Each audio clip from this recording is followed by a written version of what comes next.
विमल नेगी मामले में हुए ढेर सारे खुलासे, अब सबकी खुलेगी पोल। बिजली बोर्ड में हुई है करोड़ों की धांधली, जनता का पैसा पानी की तरह बहाया। सीबीआई ने अपनी स्टेटस रिपोर्ट में कहा किसी तीसरी जांच एजेंसी को भी बुलाया जाए। विमल नेगी पर लगातार बनाया जा रहा था दबाव, 16 बार फोन किए और धमकी भी दी थी। मशहूर कवि राजेश जोशी की एक कविता है, जो इस पागलपन में शामिल नहीं होंगे मारे जाएंगे। कटघरे में खड़े कर दिए जाएंगे, जो विरोध में बोलेंगे, जो सच सच बोलेंगे मारे जाएंगे। सबसे बड़ा अपराध है इस समय निहत्थे और निरपराधी होना, जो अपराधी नहीं होंगे मारे जाएंगे।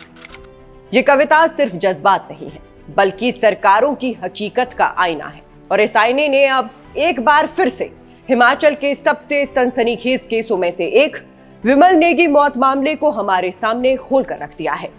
पहले जहां ये सिर्फ एक अफसर की मौत का नाम था, अब ये मामला इतनी सारी परतें खोल चुका है कि सवालों का सैलाब रोकना मुश्किल है। और आज के इस वीडियो में हम वही सारी सच्चाई आप सबके सामने रखेंगे जो सीबीआई की स्टेटस रिपोर्ट से निकल कर सामने आई हैं। तो क्या क्या गड़बड़ियां सामने आई, किसने दबाव डाला और आखिर किस तरह से इस पूरे सिस्टम ने एक ईमानदार अधिकारी की जान ले ली। शुरुआत से लेकर अब तक की कहानी में कई मोड़ ऐसे आए कि हर मोड़ पर भरोसा डगमगा गया। 10 मार्च को विमल नेगी टैक्सी लेकर बिलासपुर गए, उसके बाद से ही उनका कुछ पता नहीं चला। 18 मार्च को सतलुज से उनका शव मिला और परिवार ने तुरंत हत्या का शक जताया। पोस्टमार्टम हुआ, केस दर्ज हुआ, कुछ अफसर निलंबित हुए, पर असली सवाल वही रहा, क्या ये आत्महत्या थी या हत्या? और अगर हत्या है तो किसने, क्यों और कैसे की? अब सीबीआई की ताजा स्टेटस रिपोर्ट ने मामले में जो खुलासे किए हैं वो केवल पुलिस की गलती नहीं बता रहे, वो सिस्टम की नीयत पर बारीक शक के निशान दे रही हैं। रिपोर्ट ने एचपीपीसीएल के आर्थिक और प्रशासनिक मामलों में गंभीर अनियमितताएं गिनाई हैं। बिना मंत्री परिषद की अनिवार्य मंजूरी के परियोजना का अधिग्रहण किया गया। सरकारी जमीन से 2 करोड़ 71 लाख का लाभ लिया गया। टेंडर से पहले पीपीए ना होना और सहकारी बैंकों की नगद लोन सीमाओं के जरिए संदिग्ध वित्त पोषण। इतना ही नहीं, अप्रैल से दिसंबर 2024 में जो ऊर्जा उत्पादित हुई उसका राजस्व एचपीपीसीएल को मिला ही नहीं। ये बातें महज गलती नहीं लगती हैं, बल्कि संस्थागत लापरवाही और संभावित वित्तीय दुरुपयोग की तरफ इशारा करती हैं। सीबीआई ने यह भी कहा है कि परियोजना प्रबंधन में संविदात्मक सुरक्षा उपायों को दरकिनार किया गया और प्रदर्शन सुरक्षा स्वीकार कर ली गई, यानी ठेकेदारों को बिना पूरी शर्तों के फायदे दे दिए गए। रिपोर्ट में यह साफ लिखा गया है कि अधिकारियों ने टेंडर मूल्यांकन प्रक्रिया पर अनुचित दबाव डाला। आप समझ सकते हैं कि जब आर्थिक हितों के ऐसे प्रश्न उठे तो दबाव और धमकियों का खेल स्वाभाविक रूप से शंका पैदा करता है कि किन्हीं बड़े लोगों के फायदे के लिए सिस्टम का उपयोग हुआ है। और यही वो जगह है जहां विमल नेगी का नाम सीधा जुड़ता है। रिपोर्ट बताती है कि विमल सिर्फ एक प्रशासनिक अधिकारी नहीं थे जो फाइलें साइन करते थे। गवाहों के अनुसार वो वित्तीय व परिचालन मामलों में सक्रिय थे। फिर भी एसएसपी की रिपोर्ट में इसे घटाकर दिखाया गया और कहा गया कि परियोजना का अधिकांश काम उनकी भागीदारी से पहले ही पूरा था। और अब इसी विरोधाभास को सीबीआई ने उजागर कर दिया है। इसलिए अब सवाल सीधा सा है कि क्या ये एक जानबूझकर बनाई गई कहानी थी ताकि जिम्मेदारी किसी और पर डाली जा सके? सीबीआई ने अपनी रिपोर्ट में यह भी कहा है कि 14 जून 2024 की बैठक में अधूरे काम के बावजूद माइलस्टोन 4 का 10% भुगतान जारी करने का दबाव था। 7 मार्च 2025 को उन्हें विधानसभा प्रस्तुतियों में राजस्व आंकड़े बढ़ाने के लिए दबाव डाला गया और यह दबाव 16 टेलीफोन कॉल्स तक पहुंचा। मतलब साफ है, परियोजना को असलियत से अलग दिखाने की कोशिश की जा रही थी, शायद किसी और को तत्कालीन लाभ चाहिए था।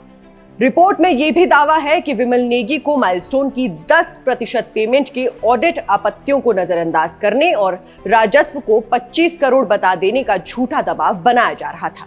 इसलिए अगर किसी ने सचमुच किसी अधिकारी पर इस तरह के दबाव डाले तो उसकी मंशा पर सवाल उठना स्वाभाविक है। और जब वो अधिकारी बेहोश होने के बाद भी दफ्तर आने को मजबूर कर दिया जाए तब शक और गहरा होता है। बहरहाल अब बात करते हैं उस पेन ड्राइव की जिसने इस पूरे खेल की कल्पना को बदल दिया। सीबीआई ने माना है कि सदर थाने के कंप्यूटर पर पंकज शर्मा ने पेन ड्राइव लगाकर डेटा फॉर्मेट किया। सीसीटीवी फुटेज में 21 मार्च की सुबह 8:07 से 8:20 के बीच वो कंप्यूटर पर काम करता हुआ दिखता है। और हाँ, पंकज पर आरोप है कि उसने जानबूझकर डेटा मिटाया ताकि जिन लोगों ने विमल को आत्महत्या के लिए उकसाया वो बच जाए। पंकज की नियमित बयानबाजी में भी विरोधाभास आया। नार्को टेस्ट के पेपर पर उसने सहमति दी, पर अदालत में जाकर मुकर गया। वो बार बार अपना बयान बदल रहा है। इसलिए सोचने वाली बात तो ये हो जाती है कि क्या वो सचमुच अकेला था जो ये रिस्क उठा रहा था। सीबीआई का मानना है कि पंकज मोहरा हो सकता है और असली खिलाड़ी अलग है। फिर भी ये सवाल सबसे ज्यादा परेशान करने वाला है। उस पेन ड्राइव में आखिर क्या था? क्या वहां ऐसे दस्तावेज थे जिनमें बड़े अधिकारियों के नाम थे, टेंडर से जुड़े ईमेल, विमल के व्यक्तिगत नोट्स या धमकी के मैसेजेस? अगर ऐसा कुछ भी वहां था और वो सुरक्षित रहता तो शायद आज हम इस तरह के आरोपों की गूंज सुन रहे होते। पेन ड्राइव के फॉर्मेट होने का मतलब सिर्फ डेटा का नुकसान नहीं, ये सत्य को गुम करने की कोशिश थी। और अगर थाने के भीतर बैठे किसी ने ये काम किया हो तो ये विश्वास की सबसे बड़ी कुर्बानी है। विमल की पत्नी किरण ने शुरू से कहा है कि ये हत्या है। उन्होंने बताया है कि उनके पति पर लगातार दबाव और टॉर्चर होता रहा। अब सीबीआई की रिपोर्ट इन आरोपों को और तर्कसंगत बनाती है। जब पुलिस खुद सबूत मिटाती दिखाई दे तो परिवार का शक और गहरा होना स्वाभाविक है। विपक्ष ने भी झट से सरकार पर हमला बोला। जयराम ठाकुर ने इसे सिस्टम की विफलता घोषित कर दिया और सरकार पर आरोप लगाए कि आरोपी को बचाने के लिए पोस्टिंग और प्रमोशन तक किए गए। जनता का गुस्सा भी अब वही दिशा ले रहा है। सवाल सिर्फ अपराधियों का पर्दाफाश नहीं, बल्कि ये है कि क्या हमारे संस्थानों का इस्तेमाल अपराधों को छिपाने के लिए किया जा रहा है। सीबीआई ने साफ कहा है कि एचपीपीसीएल के वित्तीय हितों की रक्षा के लिए एक विशेषज्ञ एजेंसी को जांच के लिए बुलाया जाना चाहिए।